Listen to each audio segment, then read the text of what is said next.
বরাক দর্পণ studio. নমস্কার, news Barak দর্পণ studio থেকে সবাইকে শুভ সন্ধ্যা। আজকে দেশ বিদেশে গুরুত্বপূর্ণ খবর। শ্রীভূমি শহরে বিদ্যুতের খুঁটিতে কাজ করার সময় হঠাৎ লক্ষ্মণ চক্রবর্তী নামের এক বিভাগীয় কর্মী বিদ্যুতের সংস্পর্শে এসে ঘটনাস্থলেই মৃত্যুবরণ করেন। পরে দ্রুত তাকে শ্রীভূমি সরকারি হাসপাতালে নিয়ে যাওয়া হলে চিকিৎসক তাকে মৃত ঘোষণা করেন। এদিকে বিভাগীয় কর্তৃপক্ষ না আসা পর্যন্ত মৃতদেহ গ্রহণ করা হবে না বলে পরিবার জানিয়েছে। অন্যদিকে শ্রীভূমি সদর হাসপাতালে কে মৃতদেহ রেখে গিয়েছিল তা খতিয়ে দেখা গুরুত্বপূর্ণ হয়ে উঠেছে। ঘটনাস্থলে পৌঁছে শ্রীভূমি পুলিশ তদন্ত শুরু করেছে। গৌহাটির অসম ক্রিকেট সংস্থা স্টেডিয়ামে আগামী 30 মার্চ অনুষ্ঠিত হবে ইন্ডিয়ান প্রিমিয়ার লিগ 2026-এর একটি হাই ভোল্টেজ ম্যাচ। সেখানে মুখোমুখি হবে রাজস্থান রয়্যালস ও চেন্নাই সুপার কিংস। ছাত্রছাত্রীদের জন্য টিকিট মাত্র 799 টাকা। টিকিট অনলাইনে পাওয়া যাচ্ছে ডিস্ট্রিক্ট বাই জোম্যাটো অ্যাপে। আরো ম্যাচ 7 ও 10 এপ্রিলে গুয়াহাটিতে অনুষ্ঠিত হবে। এই ম্যাচগুলি ঘিরে ক্রিকেট প্রেমীদের মধ্যে ব্যাপক উৎসাহ দেখা যাচ্ছে। এনডিএর প্রার্থী তালিকা আজ সন্ধ্যায় প্রকাশ করা হবে। বিজেপি সংসদীয় কমিটি এই তালিকায় চূড়ান্ত অনুমোদন দেবে।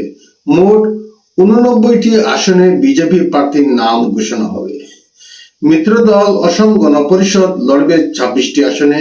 11টি আসনে প্রতিদ্বন্দ্বিতা করবে বিপিএফ। সব আসনের প্রার্থীর নাম একসঙ্গে ঘোষণা করা হবে।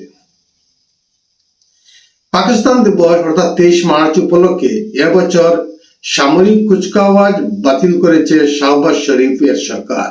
পশ্চিম এশিয়ার সংঘাতের কারণে তেল ও গ্যাসের তীব্র সংকট তৈরি হওয়ায় ব্যয় সাশ্রয়ের সিদ্ধান্ত নেওয়া হয়েছে। পরিস্থিতির জেরে স্কুল বন্ধ, অনলাইন ক্লাস চালু এবং সরকারি দপ্তরে সীমিত কর্মী নিয়ে কাজ চলছে। যদিও কুচকাওয়াজ বাতিল, তবে পতাকা উত্তোলন সহ অন্যান্য অনুষ্ঠান হবে।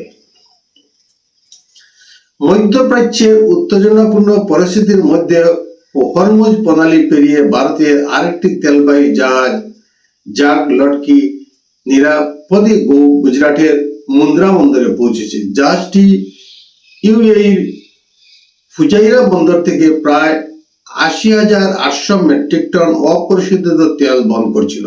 ইরানের ড্রোন হামলায় ফুজাইরা তেল টার্মিনালে অগ্নিকাণ্ড হলেও জাহাজ ও ভারতীয় নাবিকরা নিরাপদে থাকে।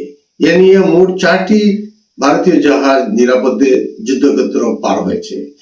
ইরান ভারতীয় জাহাজের নিরাপদ যাতায়াতের নিশ্চয়তা দিয়েছে। দিল্লিতে মুখ্যমন্ত্রীর বাসভবনে মুখ্যমন্ত্রীর উপস্থিতিতে বিজেপিতে যোগ দেন প্রদ্যুৎ বরদলৈ। যোগদানের পর কেন্দ্রীয় স্বরাষ্ট্রমন্ত্রী অমিত শাহের সাথে সাক্ষাৎ করেন। যোগদান অনুষ্ঠানে উপস্থিত ছিলেন রাজ্য বিজেপির সাংসদ তথা সভাপতি দিলীপ শইকিয়া। আজ দুপুর 12 বাজে বিজেপিতে যোগদান পর্ব শুরু হয়। মধ্যপ্রাচ্যে যুদ্ধ পরিস্থিতি আরো তীব্র হচ্ছে। মার্কিন যুক্তরাষ্ট্র ও ইসরায়েলের যৌথ হামলা 19 দিন পৌঁছেছে। শেষ হওয়ার কোনো লক্ষণ নেই। এই পরিস্থিতিতে ইরানের বিরুদ্ধে হরমুজ প্রণালীর কাছে বড়সড় হামলা চালিয়েছে আমেরিকা। ইরানের ক্ষেপণাস্ত্র ঘাঁটিতে 5,000 পাউন্ডের বাংকার বাস্টার বোমা নিক্ষেপ করা হয়েছে। মার্কিন প্রেসিডেন্ট ডোনাল্ড ট্রাম্প এই অভিযানে সফলতা দাবি করেছেন। অন্যদিকে ইরান তীব্র প্রতিক্রিয়া জানিয়েছে, ফলে অঞ্চলে উত্তেজনা চরমে পৌঁছেছে। ইরান এবার পাকিস্তানের তেলবাহী জাহাজকে হরমুজ প্রণালী পার হওয়ার অনুমতি দিয়েছে। এমটি করাচি নামের জাহাজটি বিপুল অপরিশোধিত তেল নিয়ে করাচির দিকে এগুচ্ছে। এর আগে ভারত এর জাহাজও একইভাবে পার হওয়ায় ছাড় পেয়েছিল।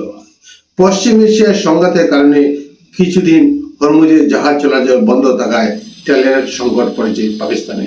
আজকের প্রতিবেদনে এখানেই সংক্ষিপ্ত বিরতি টানছি।